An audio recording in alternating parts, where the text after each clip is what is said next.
Hi, I'm Jessica here at Nautilus Mission Control at the Inner Space Center in Rhode Island. And we're joined today by the Chief Scientist for Leg 5 of the expedition, Miquel Canals, who's currently in the studio on the Nautilus. So welcome, Miquel. Thank you so much for being with us today. And I wanted to start off by asking you a little bit about your research. What is it that you specialize in? I am a marine geologist, and marine geologists, we normally try to understand the topography of the seafloor.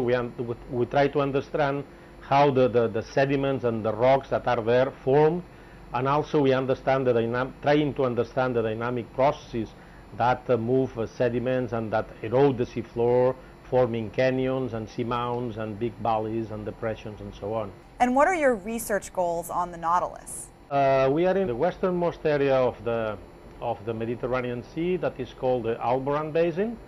This is in between south of Spain and North Africa, and in that area we have a seafloor where it's a lot of rocky seamounts, also very deep depressions, submarine canyons, and probably escape of fluids from the seafloor. So we are using the tools that we have on board the Nautilus to investigate all these features in that area. So I know we've seen some deep sea corals in this area. Could you tell us a little bit about their significance?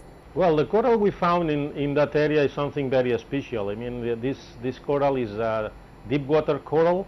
Some people also call it cold water coral. And as you know, the Mediterranean is not particularly cold. The Mediterranean is a rather warm sea.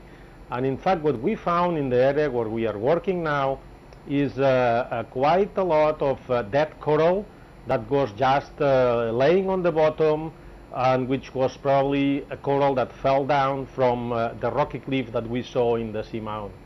The reason for this coral to be dead is not because of overfishing or not because of pollution. It's likely because of a natural phenomenon, which is the increase of the water temperature since we left, since the last glacial maximum was finished. So now we are in one of the warmest periods in the recent history of Earth, and of course there are animals, also marine animals like those corals, that cannot cope with the high temperatures that we have in the water now in the deep Mediterranean Sea.